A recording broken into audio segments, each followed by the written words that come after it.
Hey everyone, Kyle Mike here from MLive.com, joined by Justin Rogers. A lot of guys shuffling in and out of the lineup today, Justin, due to injury. We'll start with the good news. Jason Jones and Adrian Waddle both practiced for the first time since the start of training camp. What's your take on those guys returning and how likely it is they'll be ready for the season opener? I think they're both going to be ready for the season opener. I think at this point, getting in practice before the third preseason game, I think they want to make sure they get in some work at some point during the preseason, whether it's week 3 or week 4, even it's a little bit in that week 4 game.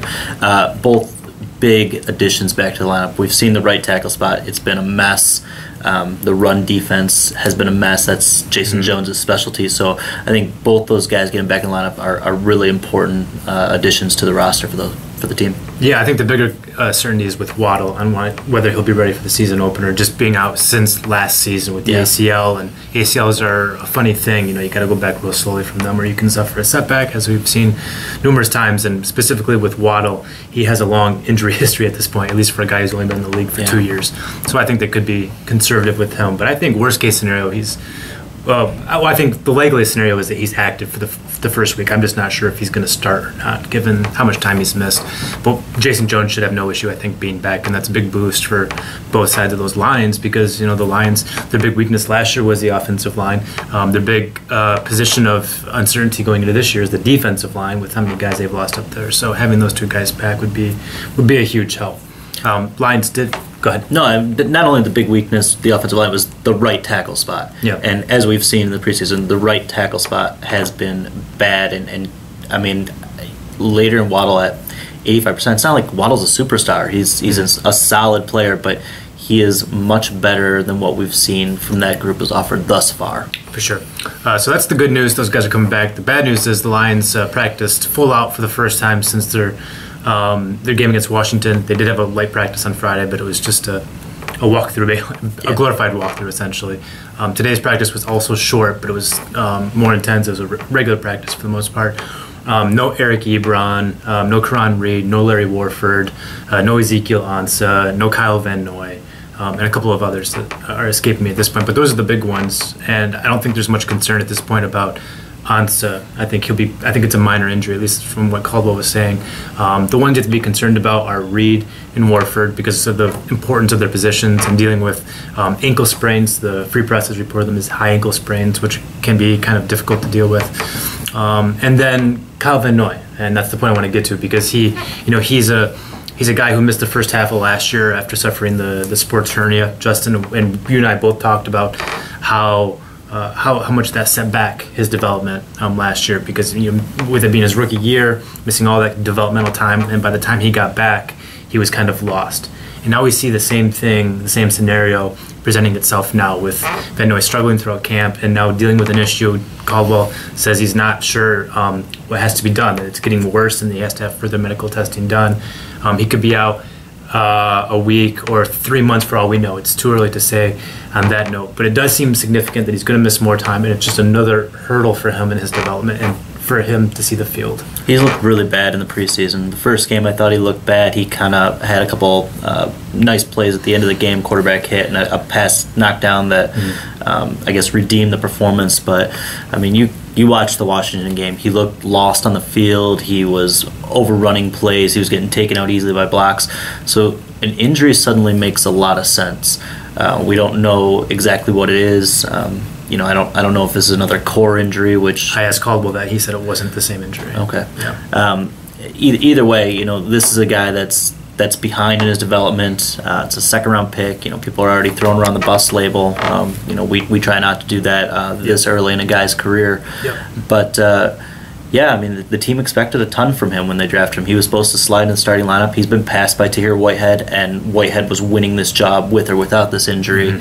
But it's which is both a good and a bad thing. It's a good sign because you actually have depth and you have guys who can step in and guys who are outplaying your top draft picks, and that's good. I mean, there's some depth there, but it's also bad because they traded up for Van Noy in the second round. Like, they clearly had a plan for him, and it hasn't worked out. And it's a contract year for Whitehead, so I mean, I don't know what their long-term plans were there, but you need production from all 46 guys that are active on game day, and right now it's just it's looking where's Van Noy going to fit in this roster this season? It's like, I just don't even see it. Maybe some sub packages, but the more he falls behind, I think the less we're going to see him on the field this year. Yeah, there's a lot of interest paid to the injuries to Larry Warford because he's the offensive line's best player, and Karan Reed because the Lions are trying to replace their top 3 tackles from last year, defensive tackles.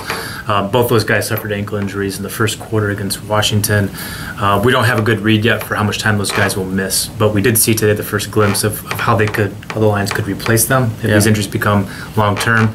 We saw Laken Tomlinson with the first unit at left guard, Travis Swanson at center, Manny Ramirez at right guard, and on the defensive side we saw Jamel Cujo repping with the first team at defensive tackle, which is kind of interesting because it's ahead of Gabe Wright, the rookie.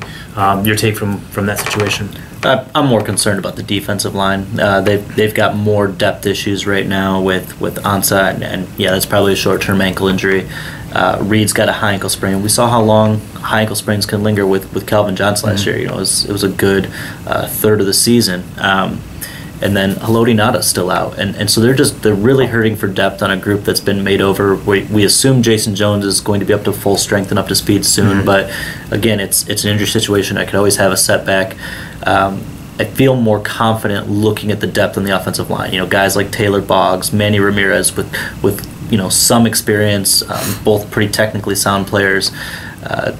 To me, it's just that right tackle spot versus the defensive line where it's almost all the way across the board at this point. Yeah, I think the Lions do have better depth right now on the offensive line. They have options there at least, whereas in the defensive line, they did bring in Nada, but they're trying to replace Sue, Mosley, Farrelly, George Johnson, all these guys we've talked about throughout the offseason. That's 4 of the Lions' top 6 defensive linemen.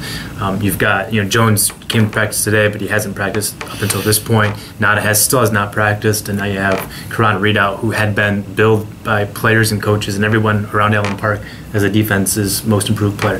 The defense as a unit, not just the defensive line. So I think he was being counted on up there. I talked to Nada after practice today. I talked to him because it's interesting because I looked it up on August 10.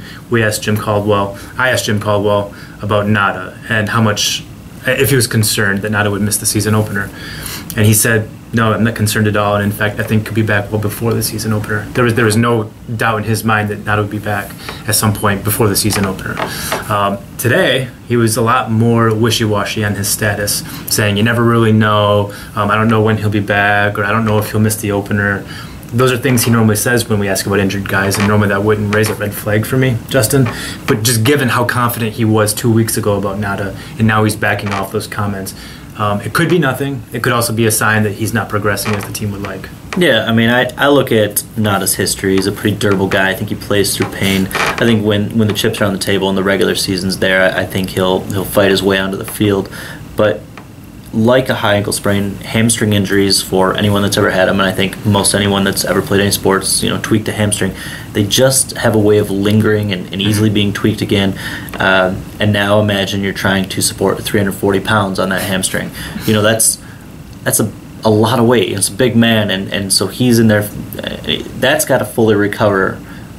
Because if you force him out there and it's a setback issue and you're never getting 100% from your star on that defensive line, if you're never getting 100% from him, then it's a waste. Yeah, when I talked to him, he said that was his biggest concern, and the training staff's was that he wants to be back, but at the same time he doesn't want to turn this into a season-long injury. He wants to nip it right now and be healthy, or as healthy as you can be going through an NFL season. So we'll see what happens there. I think it's hard to say. I think it's impossible to say at this point. I do think that diminished confidence publicly, though, is a bad sign about his development, at least. That he's not necessarily that he's suffered a setback, but just that he's not getting healthy as quickly as they would like. I guess to spin it back to the good news front after, just bring it full circle, Lions haven't lost anybody for this season, any starter of consequence. I was going to say, Darren Keene would probably there's some serious injuries that have happened around the NFL in recent weeks. Guys like Calvin Benjamin today, Jordy Nelson. Unbelievable news, right? Jordy Nelson. It happens every preseason. A star player suffers an injury. It's terrible news, but that really hurts those teams. I mean, those are the number 1 receivers for the Carolina Panthers and the Green Bay Packers, 2 NFC probably playoff contenders, I think you can say. So to lose a star player like that now, I think is something really tough to overcome. And the Lions haven't got to that point yet. They've got guys that are banged up, nicked up, but all are expected to be back.